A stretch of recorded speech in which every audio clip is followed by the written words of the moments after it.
Hello. Hi, Sierra. Um, I'm back. Chapter 2. And I got my trusty flashlight hat this time so I can, see the words better.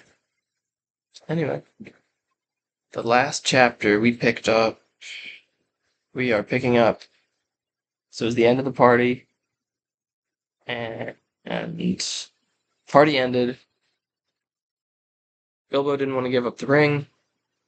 Gandalf's like, no, you gotta give up the ring, bro. Come on, it's messing you up, you're tweaking.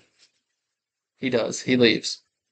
Frodo, it's like the day or two after. Frodo's dealing with nosy neighbors trying to steal stuff, and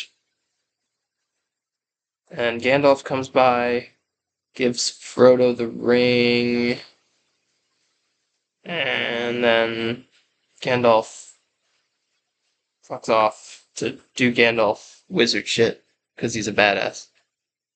Um, yeah, Frodo did not see him again for a long time. All right, Chapter 2: The Shadow of the Past. The talk did not die down in 9 or even 99 days. The second disappearance of Mr. Bilbo Baggins was discussed in Hobbiton, and indeed all over the Shire, for a year and a day, and was remembered much longer than that.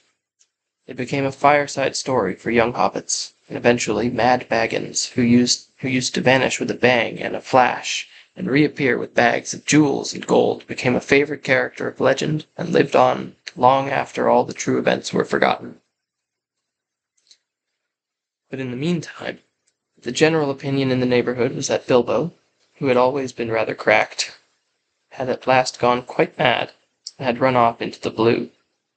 There he had undoubtedly fallen into a pool or a river, and come to a tragic, but hardly an untimely end. The blame was mostly laid on Gandalf. If only that dratted wizard will leave young Frodo alone, perhaps he'll settle down and grow some hobbit sense, they said.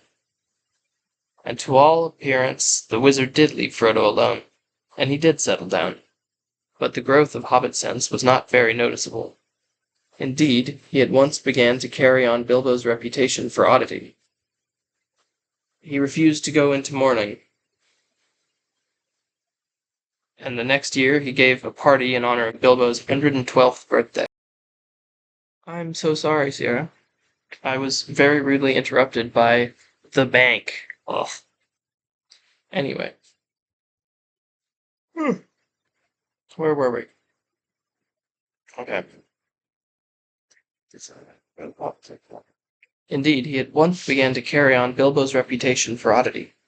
He refused to go into mourning, and the next year he gave a party in honor of Bilbo's 112th birthday, which he called Hundredweight Feast.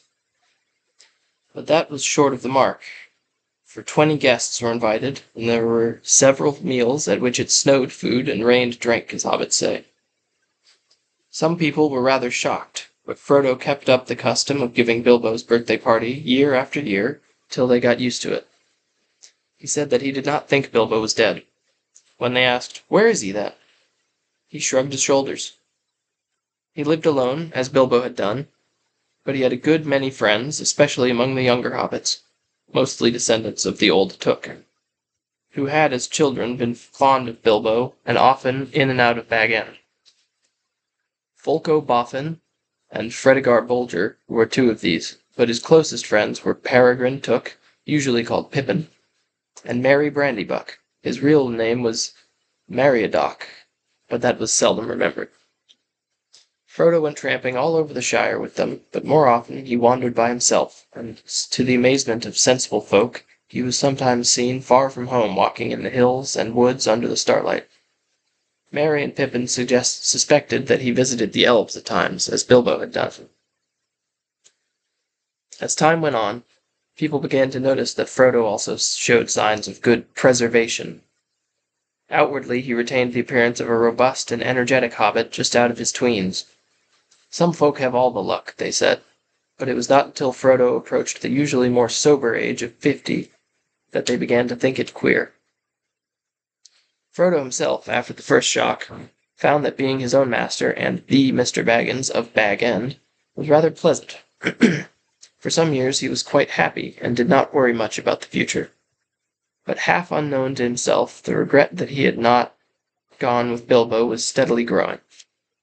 He found himself wondering at times, especially in the autumn, about the wild lands, and strange visions of mountains that he had never seen came into his dreams. He began to say to himself, "Perhaps I shall cross the river myself one day," to which the other half of his mind always replied, "Not yet." So it went on, until his 40s were running out, and his 50th birthday was drawing near. 50 was a number that he felt was somehow significant, or ominous. It was at any rate at that age that adventure had suddenly befallen Bilbo. Frodo began to feel restless, and the old paths seemed too well trodden. He looked at maps and wondered what lay beyond their edges. Maps made in the Shire showed mostly white spaces beyond its borders. He took to wandering further afield and more often by himself, and Merry and his other friends watched him anxiously. Often he was seen walking and talking with the strange wayfarers that began at this time to appear in the Shire. There were rumors of strange things happening in the world outside, and as Gandalf had not at that time appeared or sent any message for several years, Frodo gathered all the news he could. Elves, who seldom walked in the Shire, could now be seen passing westward through the woods in the evening. Passing and not returning, but they were leaving Middle-earth and were no longer concerned with its troubles. There were, however, dwarves on the road, in unusual numbers. The ancient east-west road ran through the Shire to its end at the Grey Havens, and dwarves had always used it on their way to their mines in the Blue Mountains. They were the hobbits' chief source of news from distant parts, if they wanted any. As a rule, dwarves said little, and hobbits asked no more. But now Frodo often met strange dwarves of far countries, seeking refuge in the west. They were troubled, and some spoke in whispers of the enemy and the land of Mordor. That name the hobbits only knew in legends of the dark past, like a shadow in the background of their memories. But it was ominous and disquieting. It seemed that the evil power in Mirkwood had been driven out by the White Council, only to reappear in greater strength in the old strongholds of Mordor. The Dark Tower had been rebuilt, it was said. From there the power was spreading far and wide, and away far cast and south there were wars of growing fear. Orcs were multiplying again in the mountains. Trolls were abroad, no longer dull-witted, but cunning and armed with dreadful weapons. And there were murmured hints of creatures more terrible than all these, but they had no name. Little of all this, of course, reached the ears of ordinary hobbits.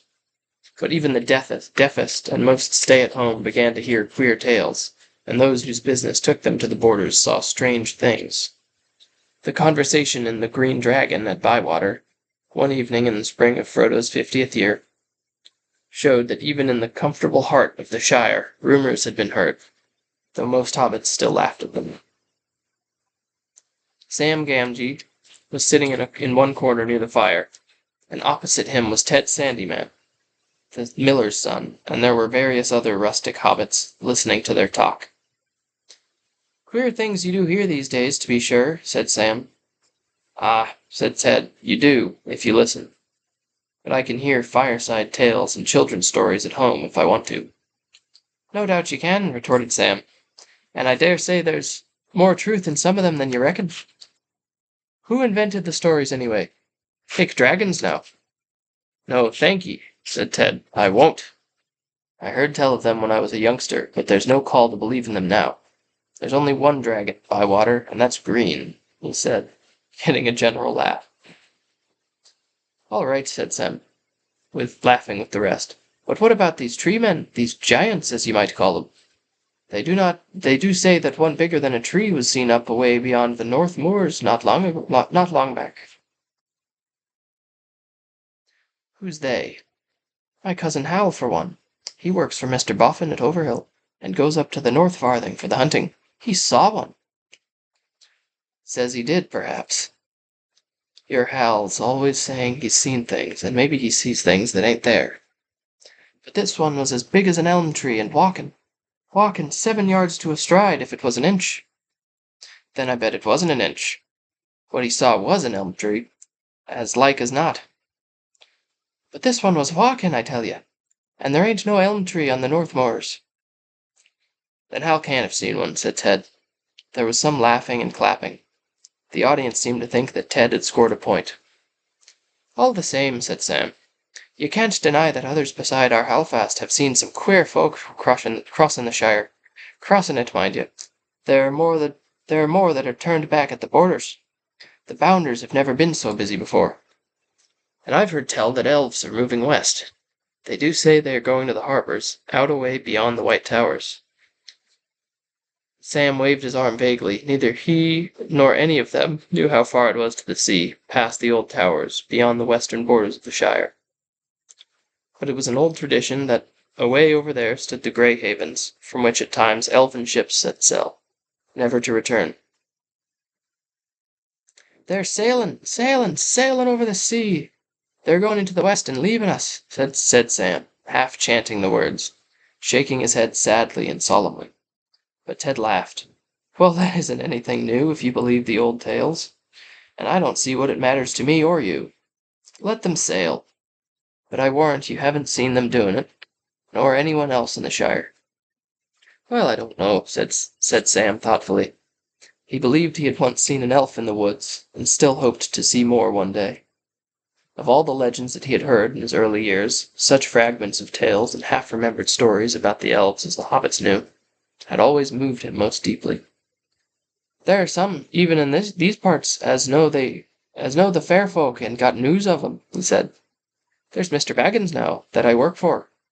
He told me that they were sailing, and he knows a bit about elves. And old Mr. Bilbo knew more. Many's the talk I had with him when I was a little lad. Oh, they're both cracked, said Ted. Leastways, old Bilbo was cracked, and Frodo's cracking. That's where you get your news from. You'll never want for moonshine. Well, friends, I'm off home. Your good health. He drained his mug and went out noisily. Sam sat silent and said no more. He had a good deal to think about.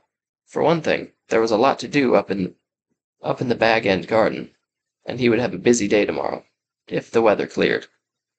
The grass was growing fast, but Sam had more on his mind than gardening. After a while he sighed, and got up and went out. It was early April, and the sky was now clearing after heavy rain. The sun was down, and a cool, pale evening was quietly fading into night. He walked home under the early stars through Hobbiton and up the hill, whistling softly and thoughtfully.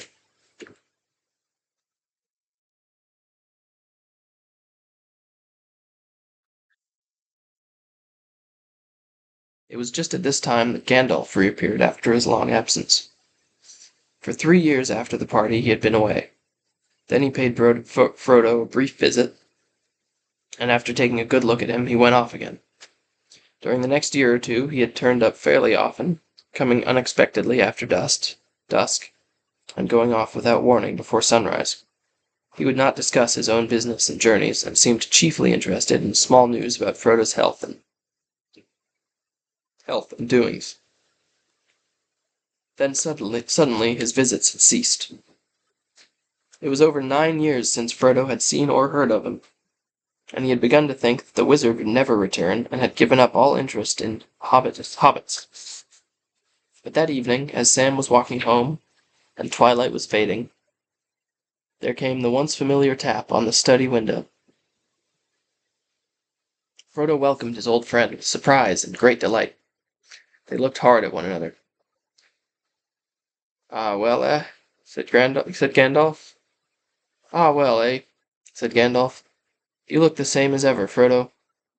"So do you," Frodo replied, but secretly he thought that Gandalf looked older and more careworn. He pressed him for news of himself and of the wide world, and soon they were deep in talk, and they stayed up far into the night.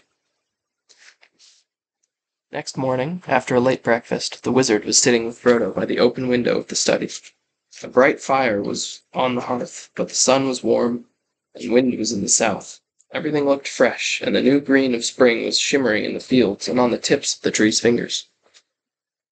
Gandalf was thinking of spring, nearly 80 years before, when Bilbo had run out of Bag End without a handkerchief.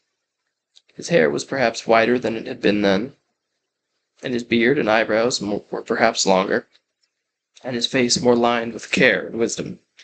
But his eyes were as bright as ever, and he smoked, and he blew smoke rings with the same vigor and delight. He was smoking now in silence, for Frodo was sitting still, deep in thought. Even in the light of morning he felt the dark shadow of the tidings that Gandalf had brought. At last he broke the silence. "Last night you began to tell me strange things about my ring, Gandalf," he said. "And then you stopped, because you said that such matters were best left until daylight. Don't you think that you had better finish now? You say the ring is dangerous, far more dangerous than I guess. In what way?" "In many ways," answered the wizard. "It is far more powerful than I ever dared to think at first, so powerful that in the end it would utterly overcome anyone of mortal race who possessed it. It would possess him. In Eregion, long ago, many elven rings were made. Magic rings, as you call them, and they were, of course, of various kinds, some more potent and some less. The lesser rings were only essays in the craft, before it was full grown, and to the elven smiths they were but trifles, yet still to my mind dangerous for mortals. But the great rings, the rings of power, they were perilous. A mortal, Frodo, who keeps one of the great rings, does not die, but he does not grow or obtain more life. He merely continues, until at last every minute is a weariness. And if he often uses the ring to make himself invisible, he fades. He becomes in the end invisible, permanently, and walks in the twilight under the eye of the dark power that rules the rings. Yes, sooner or later, he is strong or well-meaning to begin with, but neither strength nor good purpose will last. Sooner or later the dark power will devour him." "How terrifying!" said Frodo. There was another long silence. The sound of Sam Gamgee cutting the lawn came in from the garden. "How long have you known this?" asked Frodo at length. "And how much did Bilbo know?" "Bilbo knew no more than he told you, I am sure," said Gandalf. "He would certainly never have passed on to you anything that he thought would be a danger, even though I promised to look after you. He thought the ring was very beautiful, and very useful at need, and if anything was wrong or queer, it was himself. He said that it was growing on his mind. He was always worrying about it, but he did not suspect that the ring itself was to blame. Though he had found out that the thing needed looking after, it did not seem always of the same size or weight. It shrank or expanded in an odd way, and might suddenly slip off a finger where it had been tight." "Yes, he warned me of that in his last letter," said Frodo. "So I've always kept it on its chain." "Very wise," said Gandalf. "But as for his long life, Bilbo never connected it with the ring at all. He took all the credit for that to himself, and he was very proud of it. Though he was getting restless and uneasy. Thin and stretched, he said. A sign that the ring was getting control." "How long have you known all this?" asked Frodo again. "Known?" said Gandalf. "I have known much that only the wise know, Frodo. But if you mean known about this ring, well, I still do not know, one might say. There is a last test to make, but I no longer doubt my guess." "When did I first begin to guess?" he mused, searching back in memory. "Let me see. It was in the year that the White Council drove the Dark Power from Mirkwood, just before the Battle of the Five Armies, that Bilbo found his ring. A shadow fell on my heart then, though I did not know yet what I feared. I wondered often how Gollum came by a great ring, as plainly it was. That at least was clear from the first. Then I heard Bilbo's strange story of how he had won it, and I could not believe it. When I at last got the truth out of him, I saw at once that he had been trying to put his claim to the ring beyond doubt. Much like Gollum with his birthday present. The lies were too much alike for my comfort. Clearly the ring had an unwholesome power that set to work on its keeper at once. That was the first real warning I had that all was not well. I told Bilbo often that such rings were better left unused, but he resented it, and soon got angry. There was little else that I could do. I could not take it from him without doing greater harm, and I had no right to do so anyway. I could only watch and wait. I might perhaps have consulted Saruman the White, but something always held me back. "Who is he?" asked Frodo. "I have never heard of him before." "Maybe not," answered Gandalf. "Hobbits are, or were, no concern of his. Yet he is great among the wise. He is the chief of my order, and the head of the council. His knowledge is deep, but his pride has grown with it, and he takes ill any meddling. The lore of the elven rings, great and small, is his province. He has long studied it, seeking the lost secrets of their making. But when the rings were debated in the council, all that he would reveal to us of his ring lore told against my fears. So my doubt slept, but uneasily. Still I watched, and I waited. And all seemed well with Bilbo. And the years passed. Yes, they passed, and they seemed not to touch him. He showed no signs of age. The shadow fell on me again, but I said to myself, after all he comes of a long-lived family on his mother's side. There is time yet. Wait. And I waited, until that night when he left the house. This house. He said and did things then that filled me with a fear that no words of Saruman could allay. I knew at last that something dark and deadly was at work, and I've spent most of the years since then in finding out the truth of it. "There wasn't any permanent harm done, was there?" asked Frodo anxiously. "He would get all right in time, wouldn't he? Be able to rest in peace, I mean?" "He felt better at once," said Gandalf. "But there is only one power in this world that knows all about the rings and their effects, and as far as I know, there is no power in the world that knows all about hobbits. Among the wise, I am the only one that goes in for hobbit lore. An obscure branch of knowledge, but full of surprises. Soft as butter they can be, and yet sometimes as tough as old tree roots. I think it likely that some would resist the rings far longer than most of the wise would believe. I don't think you need worry about Bilbo." Of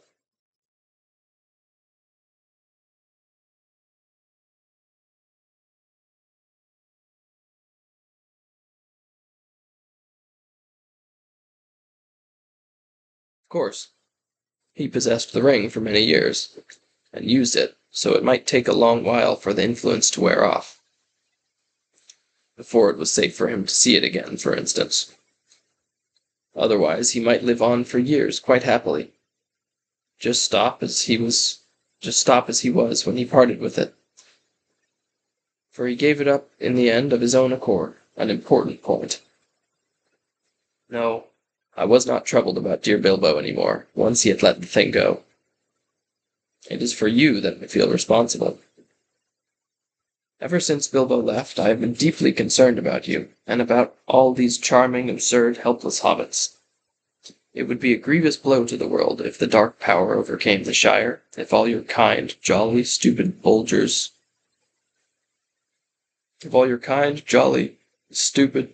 Bolgers, hornblowers, boffins, bracegirdles, and the rest, not to mention the ridiculous Bagginses, became enslaved." Frodo shuddered. "But why should we be?" he asked. "And why should he want such slaves?" "To tell you the truth," replied Gandalf, "I believe that hitherto, mark you, he has entirely overlooked the existence of hobbits. You should be thankful, but your safety has passed. He does not need you. He has many more useful servants, but he won't forget you again. And hobbits as miserable slaves would please him far more than hobbits happy and free. But there is such a thing as malice and revenge." "Revenge," said Frodo. "Revenge for what? I still don't understand what all this has to do with Bilbo and myself, and our ring." "It has everything to do with it," said Gandalf. "You do not know the real peril yet, but you shall. I was not sure of it myself when I was last here, but the time has come to speak. Give me the ring for a moment." Frodo took it from his breeches pocket, where it was clasped to a chain that hung from his belt. He unfastened it and handed it slowly to the wizard. It felt suddenly very heavy, as if either it or Frodo himself was in some way reluctant for Gandalf to touch it. Gandalf held it up. It looked to be made of pure and solid gold. "Can you see any markings on it?" he asked. "No," said Frodo. "There are none. It is quite plain, and it never shows a scratch or sign of wear." "Well then, look!"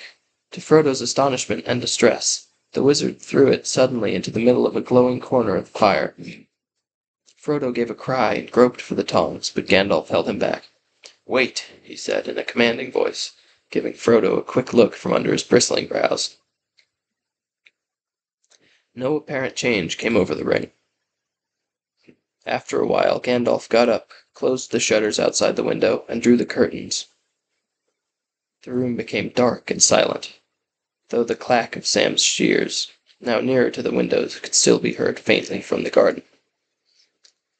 For a moment the wizard stood looking at the fire.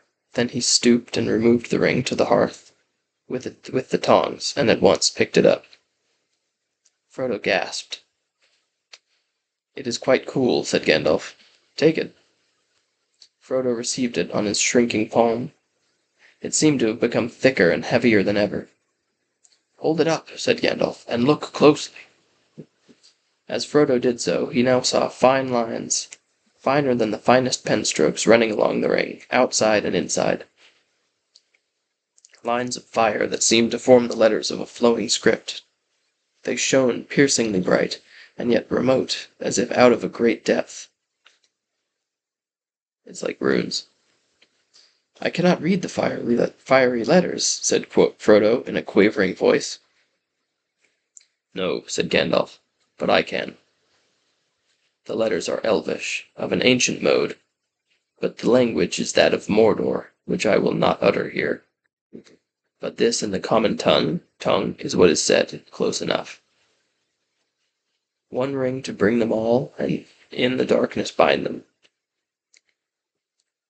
It is only 2 lines of verse long known in elfin lore.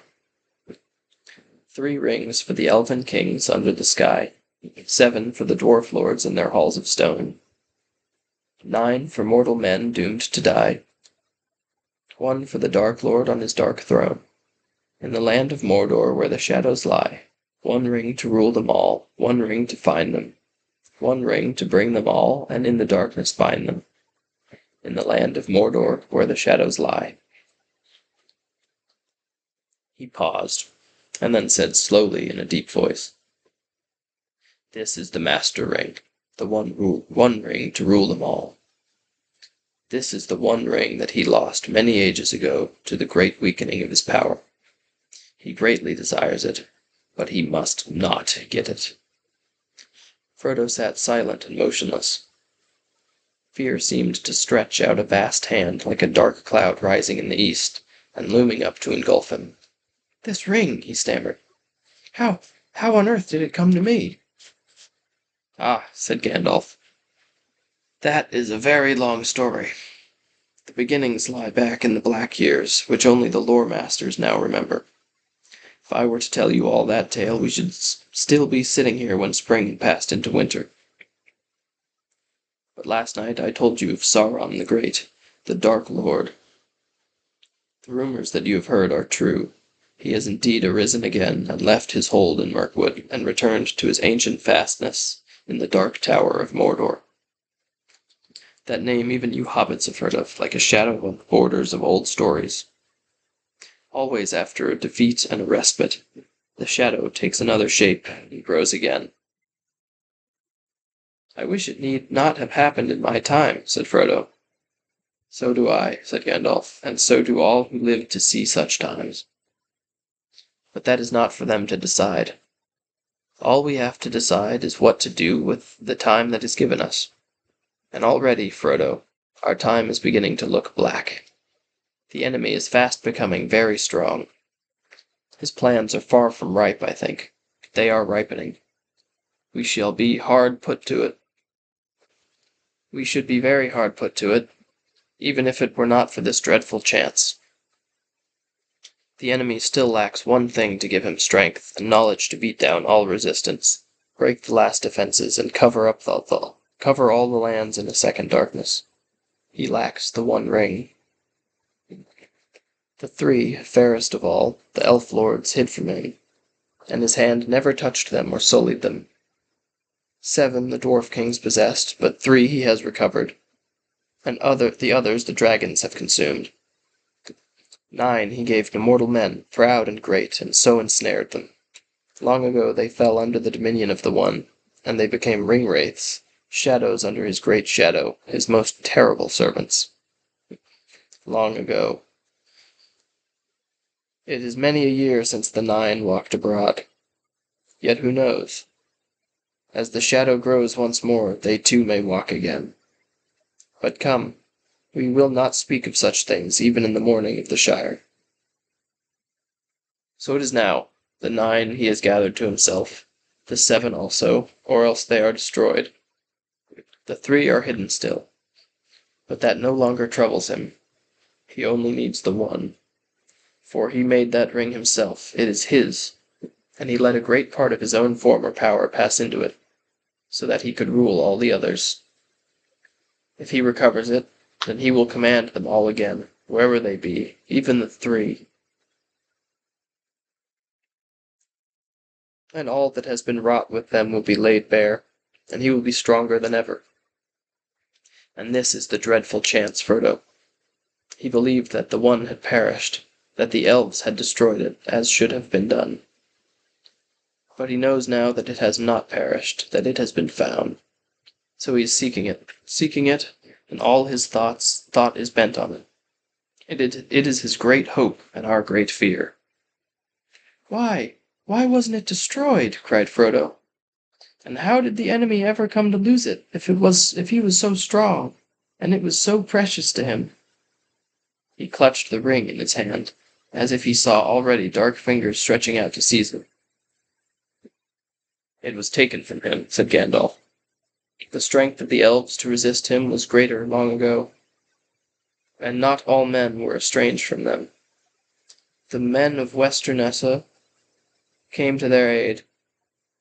That is a chapter of ancient history which it might be good to recall, for there was sorrow then too, and gathering dark, but great valor, great deeds that were not wholly vain. One day, perhaps, I will tell you all the tale, or you shall hear it told in full by one who knows it best. But for the moment, since most of all you need to know how this thing came to you, and that will be tale enough, this is all that I will say. It was Gil-galad, Elven King, and Elendil of Westernessa, who overthrew Sauron, though they themselves perished in the deed. And Isildur Elendil's son cut the ring from Sauron's hand and took it for his own. Then Sauron was vanquished, and his spirit fled and was hidden for long years, until his shadow took shape again in Mirkwood. But the ring was lost. It fell into the great river, Anduin, and vanished. For Isildur was marching north along the east banks of the river, and near the Gladden fields he was waylaid by the orcs of the mountains, and almost all his folk were slain.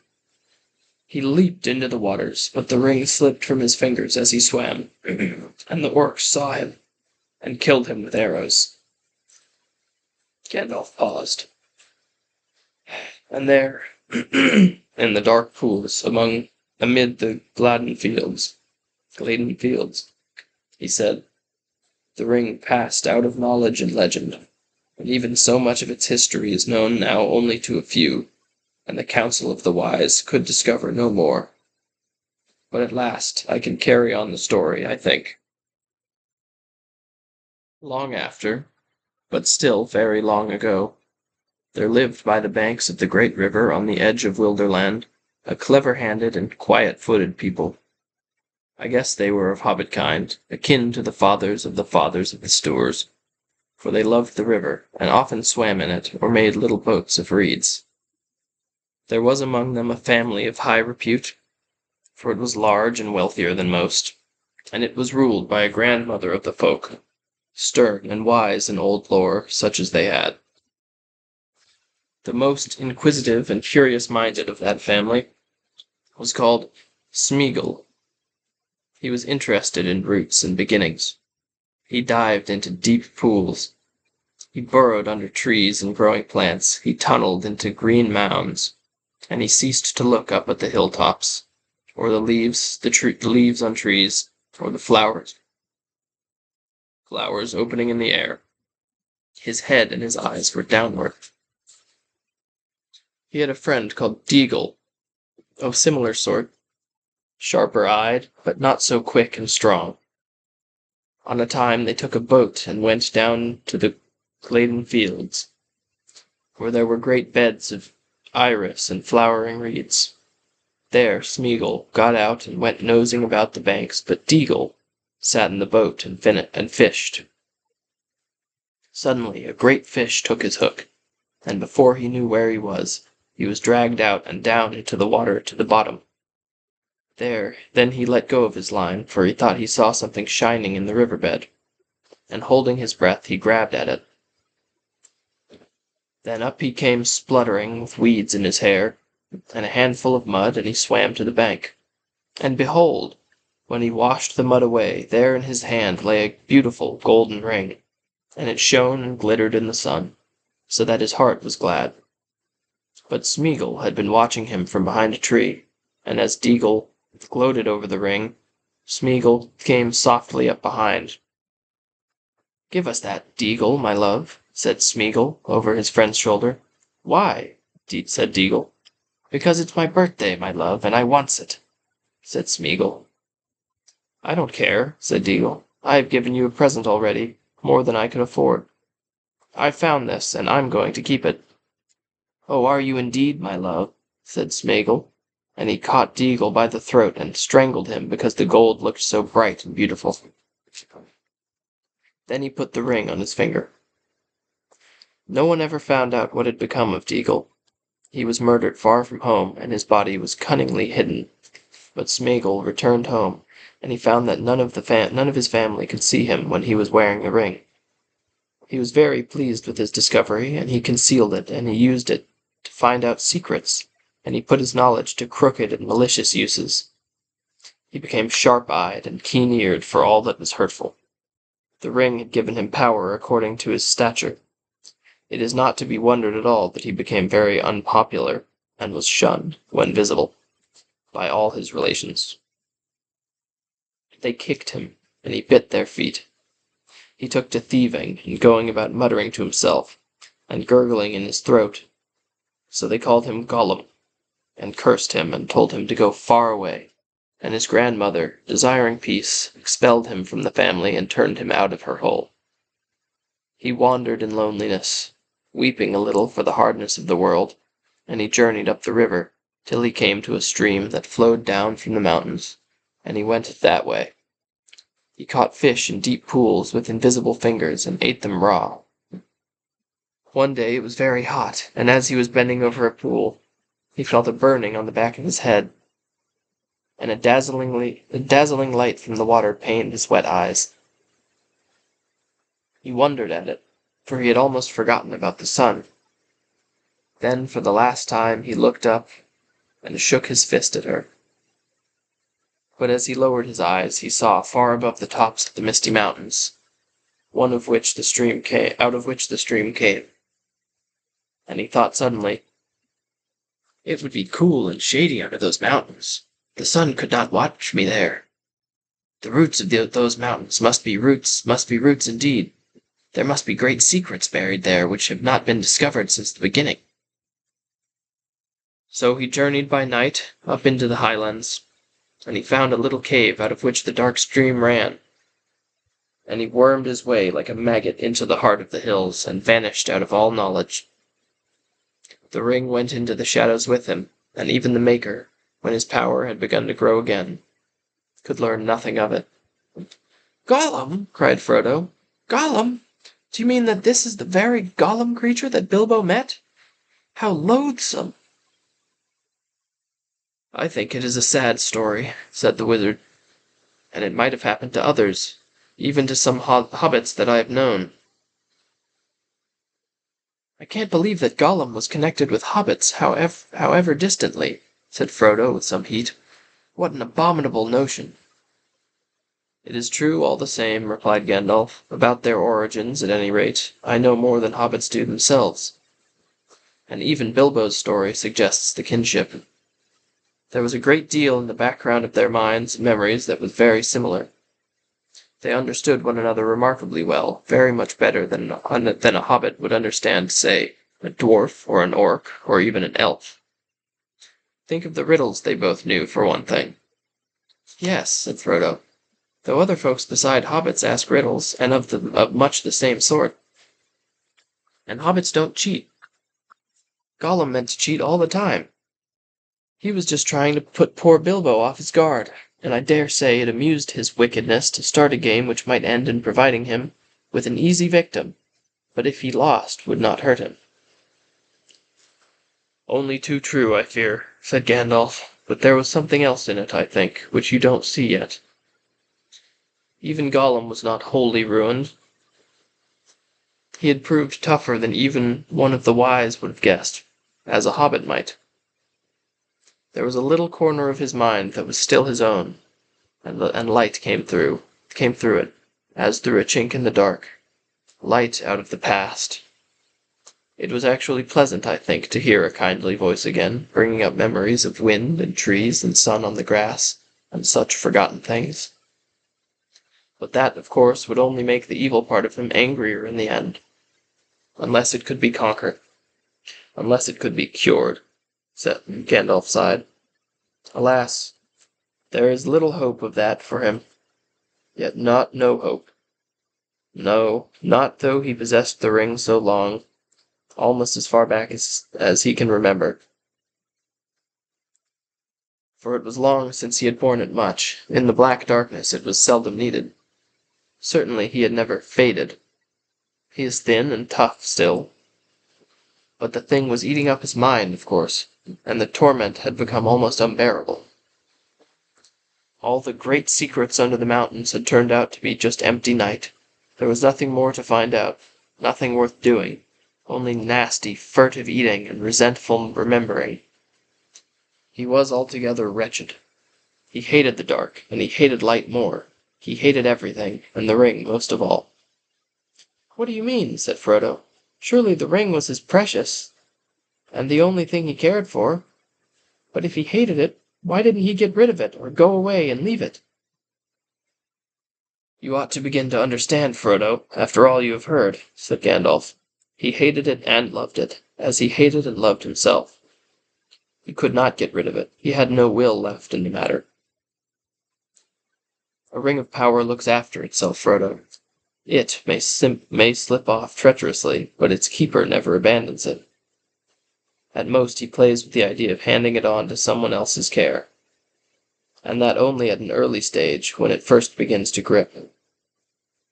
But as far as I know Bilbo alone in history has ever gone beyond playing, and really done it. He needed all my help, too, and even so he would never have just forsaken it or cast it aside. It was not Gollum, Frodo, but the ring itself that decided things. The ring left him. What, just in time to meet Bilbo? Said Frodo. Wouldn't an orc have suited it better?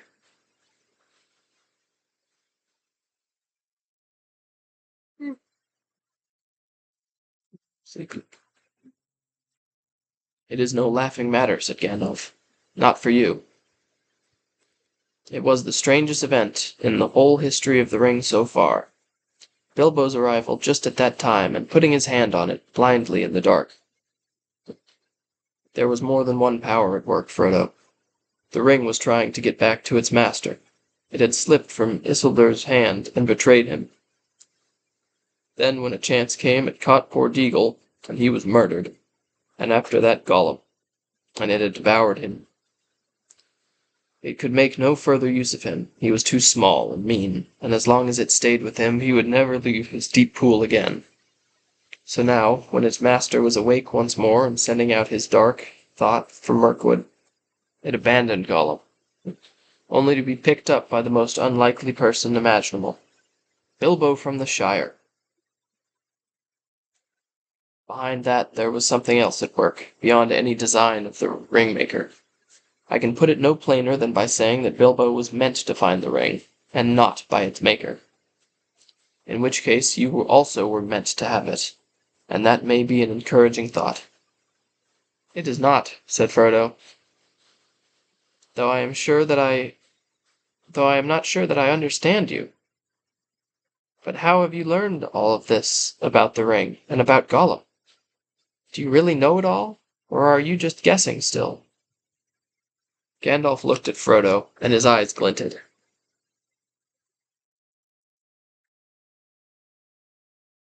I knew much, and I have learned much, he answered. But I am not going to give an account of all my doings to you. The history of Elendil and Isildur and the One Ring is known to all the wise. Your ring is shown to be that one ring by the fire writing alone, apart from any other evidence. And when did you discover that? Asked Frodo, interrupting. Just now in this room, of course, answered the wizard sharply. But I expected to find it. I've come back from dark journeys and long search to make that final test. It is the last proof, and all is now only too clear.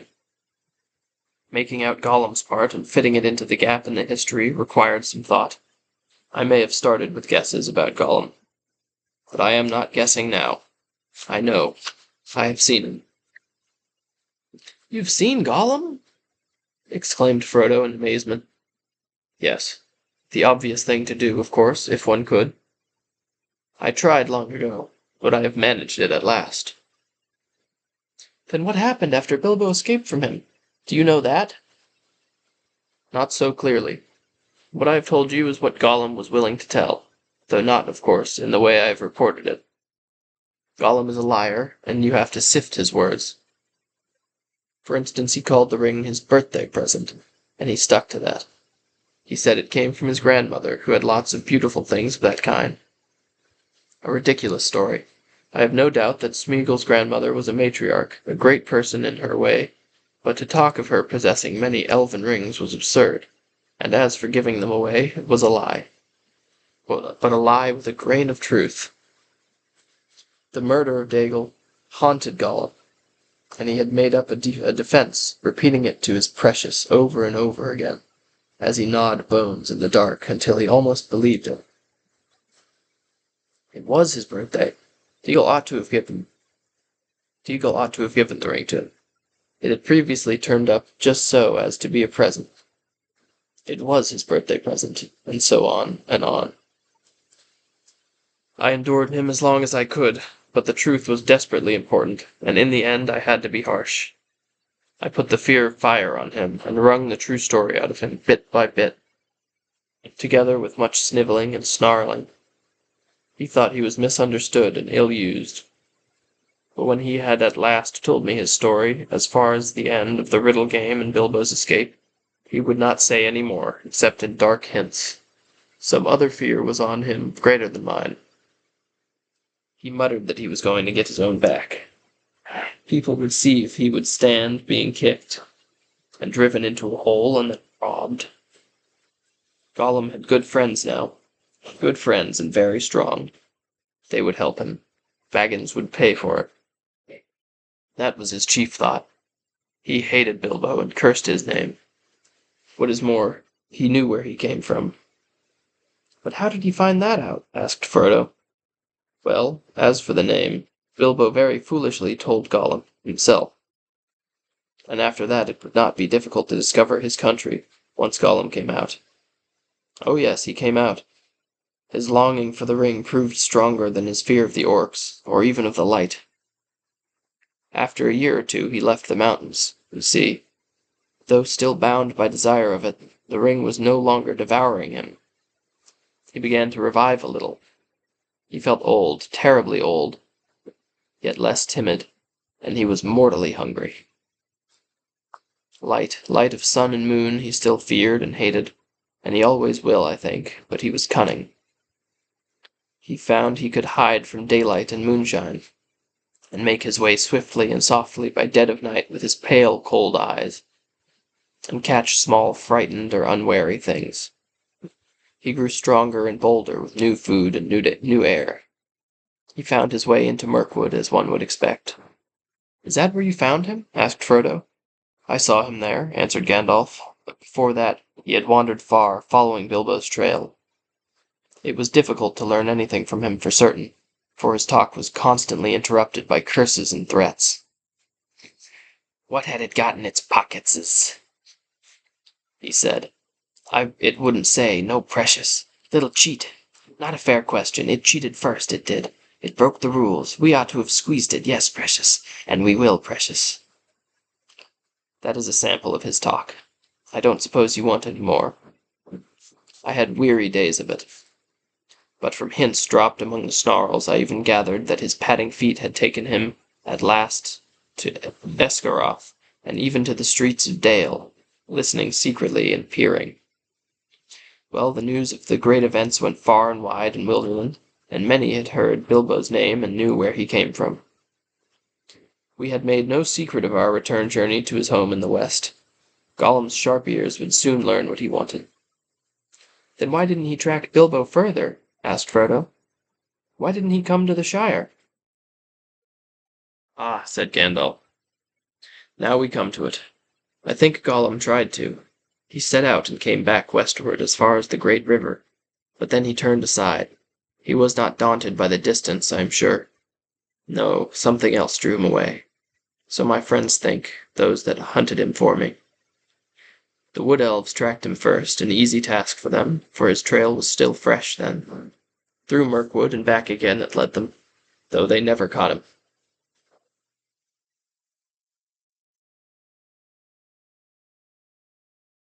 The wood was full of the rumor of him. Dreadful tales even among beasts and birds. The woodman said there was some new terror abroad, a ghost that drank blood. It climbed trees to find nests. It crept into holes to find the young. It slipped through windows to find cradles. But at the western edge of Mirkwood the trail turned away. It wandered off southwards and passed out of the wood elves' ken, and was lost. And then I made a great mistake. Yes, Frodo, not the first, though I fear it may prove the worst. I let the matter be. I let him go, for I had much else to think of at the time, and I still trusted the lore of Saruman. Well, that was years ago. I have paid for it since with many dark and dangerous days. The trail was long cold when I took it up again, after Bilbo left here, and my search would have been in vain, but for the help that I had from a friend, Aragorn, the greatest traveller and huntsman of this age of the world. Together we sought for Gollum down the whole length of Wilderland, without hope and without success. But at last, when I had given up the chase and turned to other parts, Gollum was found. My friend returned out of the great perils, bringing the miserable creature with him. What he had been doing he would not say. He only wept and called us cruel, with many a Gollum in his throat. And when we pressed him, he whined and cringed and rubbed his long hands, licking his fingers as if they pained him, as if he remembered some old torture. But I am afraid there is no possible doubt. He had made his slow, sneaking way, step by step, mile by mile, south, down at last to the land of Mordor.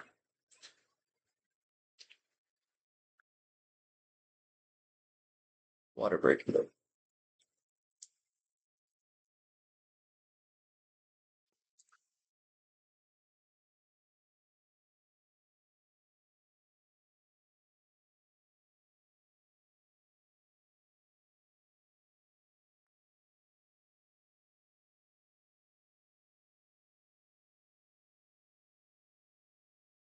Heavy silence fell in the room. Frodo could hear his heart beating. Even outside everything, Everything seemed still. No sound of Sam's shears could be heard now. Yes, to Mordor, said Gandalf. Alas, Mordor draws all wicked things, and the Dark Power was bending all its will to gather them there.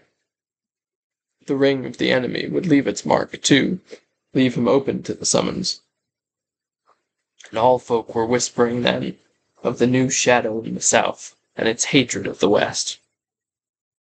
There were his fine new friends who would help him in his revenge. Wretched fool!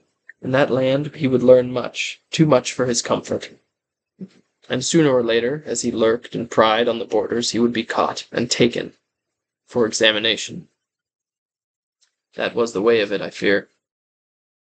When he was found, he had already been there long, and was on his way back, on some errand of mischief. But that does not matter much now. His worst mischief was done. Yes, alas! Through him the enemy has learned that the one has been found again. He knows where Isildur fell. He knows where Gollum found his ring. He knows that it is a great ring, for it gave long life. He knows that it is not one of the three, for they have never been lost, and they endure no evil. He knows that it is not one of the 7 or the 9, for they are accounted for. He knows that it is the one, and he has at last heard, I think, of hobbits and the Shire. The Shire. He may be seeking for it now, if he has not already found out where it lies. Indeed, Frodo, I fear that he may even think that the long unnoticed name of Baggins has become important. But this is terrible, cried Frodo. Far worse than the worst that I imagined from your hints and warnings. Oh, Gandalf, best of friends, what am I to do? For now I am really afraid. What am I to do? What a pity that Bilbo did not stab that vile creature when he had a chance. Pity? It was pity that stayed his hand. Pity and mercy not to strike without need. And he has been well rewarded, Frodo. Be sure that he took so little hurt from the evil, and escaped in the end, because he began his ownership of the ring so, with pity. I'm sorry, said Frodo, but I am frightened, and I do not feel any pity for Gollum. You have not seen him, Gandalf broke in. No, and I don't want to, said Frodo. I can't understand you. Do you mean to say that you and the elves have let him live on after all those horrible deeds? Now, at any rate, he is as bad as an orc, and just an enemy. He deserves death. Deserves it? I dare say he does. Many that live deserve death, and some that die deserve life. Can you give it to them? Then do not be too eager to deal out death in judgment, for even the very wise cannot see all ends. I have not much hope that Gollum can be cured before he dies, but there is a chance of it. And he is bound up with the fate of the ring. My heart tells me that he has some part to play yet, for good or ill, before the end, and when that comes, the pity of Bilbo may rule the fate of many, yours not least. In any case, we did not kill him. He is very old and very wretched. The wood elves have him in prison, but they treat him with such kindness as they can find in their wise hearts. All the same, said Frodo, even if Bilbo could not kill Gollum, I wish he had not kept the ring. I wish he had never found it, and that I had not got it. Why did you let me keep it? Why didn't you make me throw it away, or destroy it? Let you? Make you? Said the wizard. Haven't you been listening to all that I have said? You are not thinking of what you are saying. But as for throwing it away, that was obviously wrong. These rings have a way of being found. In evil hands it might have done great evil. Worst of all, it might have fallen into the hands of the enemy. Indeed, it certainly would, for this is the one, and he is exerting all his power to find it, or draw it to himself. Of course, my dear Frodo, it was dangerous for you, and that has troubled me deeply. But there was so much at stake that I had to take some risk. though even when I was far away, there has never been a day when the Shire has not been guarded by watchful eyes. As long as you never used it, I did not think that the ring would have any lasting effect on you. Not for evil. Not at any rate for a very long time. And you must remember that 9 years ago, when I last saw you, I still knew little for certain. But why not destroy it? As you say, should have been done long ago, cried Frodo again. If you had warned me, or even sent me a message, I would have done away with it. Would you? How would you do that? Have you ever tried? No, but I suppose one could hammer it, or melt it. Try now, said Gandalf.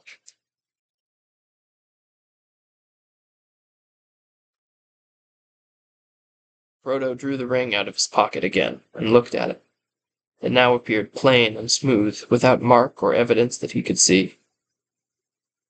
The gold looked very fair and pure, and Frodo thought how rich and beautiful was its color, how perfect was its roundness. It was an admirable thing, and altogether precious. When he took it out, he had intended to fling it from him into the very hottest part of the fire. But he found now that he could not do so, not without a great struggle. He weighed the ring in his hand, hesitating, and forcing himself to remember all that Gandalf had told him. And then with an effort of will he made a movement, as if to cast it away. But he found that he had put it back in his pocket. Gandalf laughed grimly. You see? Already you too, Frodo, cannot easily let it go, nor will to damage it. And I could not make you, except by force, which would break your mind. But as for breaking the ring, force is useless. Even if you took it and struck it with a heavy sledgehammer, it would make no dint in it. It cannot be unmade by your hands or by mine. Your small fire, of course, would not melt even ordinary gold. This ring has already passed through it unscathed and even unheated. But there is no smith's forge in this shire that could change it at all. Not even the anvils, furnaces of the dwarves could do that. It has been said that dragon fire could melt and consume the rings of power, but there is not now any dragon left on earth in which the old fire is hot enough. Nor was there ever any dragon, not even Calagon the Black, who could have harmed the One Ring, the ruling ring, for that was made by Sauron himself. There is only one way, to find the cracks of doom in the depths of Orodruin, the Fire Mountain, and cast the ring in there. If you really wish to destroy it, to put it beyond the grasp of the enemy forever. I do really wish to destroy it, cried Frodo. Or, well, to have it destroyed. I am not made for perilous quests. I wish I had never seen the ring. Why did it come to me? Why was I chosen?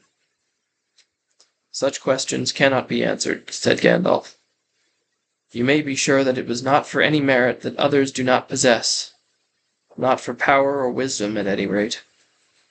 But you have been chosen, and you must therefore use such strength and heart and wits as you have.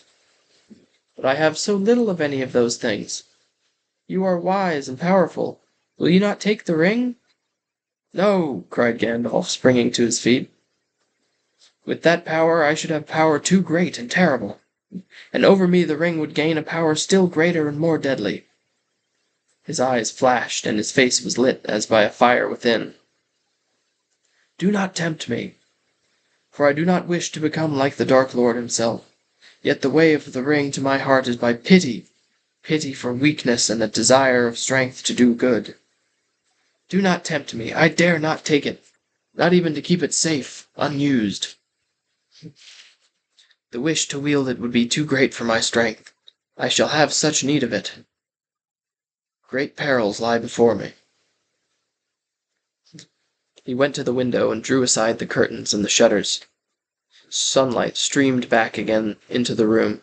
Sam passed along the path outside, whistling. And now, said the wizard, turning back to Frodo, the decision lies with you. But I will always help you. He laid his hand on Frodo's shoulder. I will help you bear this burden, as long as it is yours to bear. But we must do something, soon. The enemy is moving.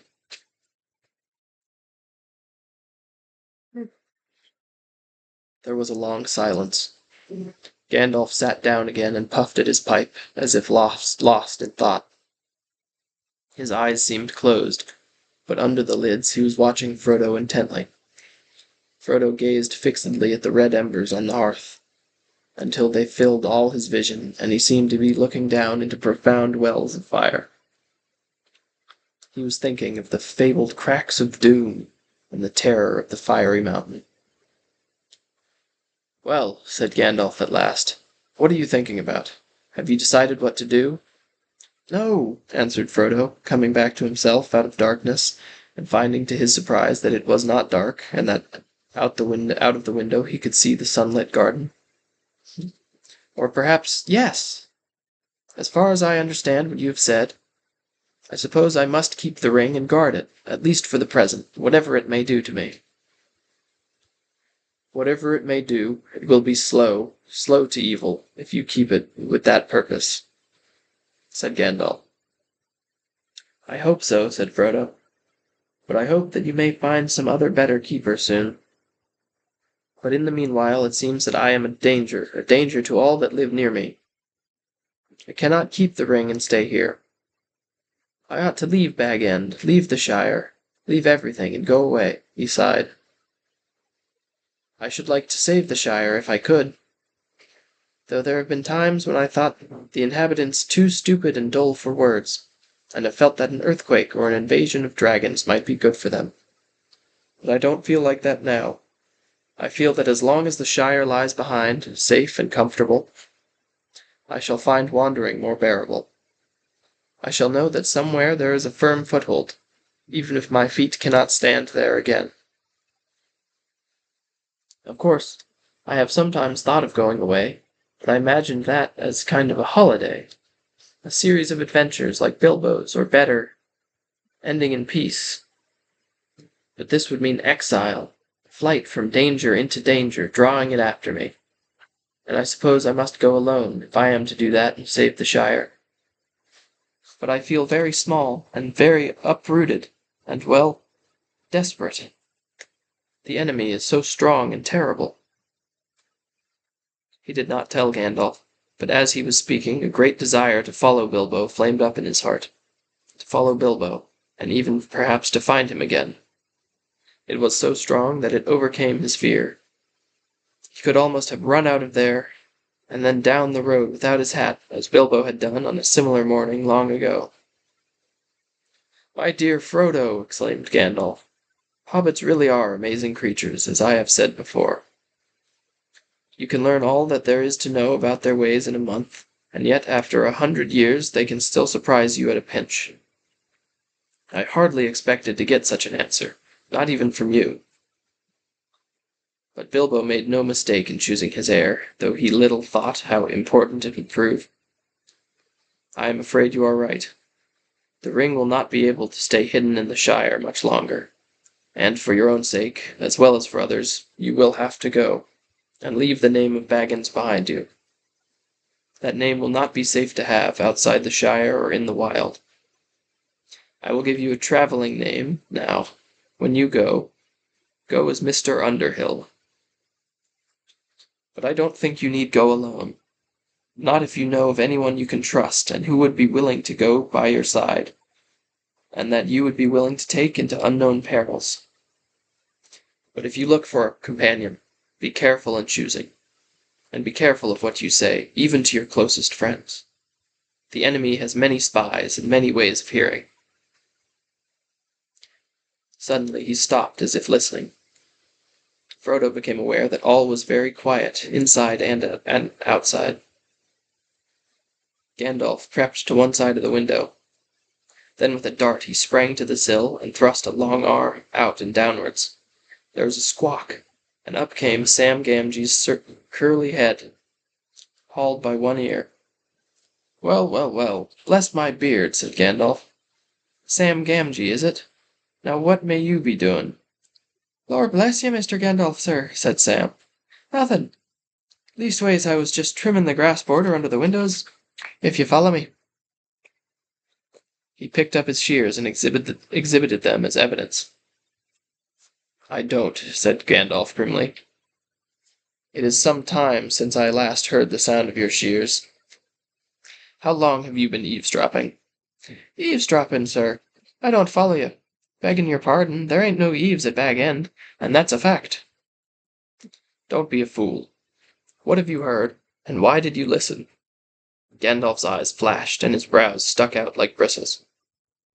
"Mr. Frodo, sir!" cried Sam, quaking. "Don't let him hurt me, sir. Don't let him turn me into anything unnatural. My old da would take on so. I meant no harm, on my honor, sir." "He won't hurt you," said Frodo, hardly able to keep from laughing, although he himself was startled and rather puzzled. "He knows as well as I do that you mean no harm. But just you up and answer his questions straight away." "Well, sir," said Sam, dithering a little, "I heard a deal that I didn't rightly understand, about an enemy, and rings, and Mr. Bilbo, sir, and dragons, and a fiery mountain, and elves, sir. I listened because I couldn't help myself, if you know what I mean. Lord bless me, sir, but I do love tales of that sort, and I believe them, too, whatever Ted may say. Elves, sir! I would dearly love to see them. Couldn't you take me to see elves, sir, when you go?" Suddenly Gandalf laughed. "Come inside," he shouted, and putting out both his arms he lifted the astonished Sam, shears, grass clippings and all, right through the window, and stood him on the floor. "Take you to see elves, eh?" he said, eyeing Sam closely, but with a smile flickering on his face. "So you heard that Mr. Frodo is going away?" "I did, sir. And that's why I choked, which you heard, seemingly. I tried not to, sir, but it burst out of me. I was so upset." "It can't be helped, Sam," said Frodo, sadly. He had suddenly realized that flying from the Shire would mean more painful partings than merely saying farewell to the familiar comforts of Bag End. "I shall have to go, but—" and here he looked hard at Sam. "If you really care about me, you will keep that dead secret. See? If you don't, if you even breathe a word of what you've heard here, then I hope Gandalf will turn you into a spotted toad and fill the garden full of grass snakes." Sam fell on his knees, trembling. "Get up, Sam," said Gandalf. "I have thought of something better than that. Something to shut your mouth and punish you properly for listening. You shall go away with Mr. Frodo." "Me, sir!" cried Sam, springing up like a dog invited for a walk. "Me go and see elves and all. Hooray!" he shouted, and then burst into tears. End of chapter 2. Oh. Reading out loud is so hard. Anyway. I hope you enjoyed it, Sierra. I imagine, again, at this point, you are probably asleep. So, good night to you, and sweet dreams. And I love you so, so much. And I miss you. And I can't wait to see you again. And do this in person. I wonder if we'll finish the book by the time I come and visit. Anyway, I love you, Sierra. Mwah.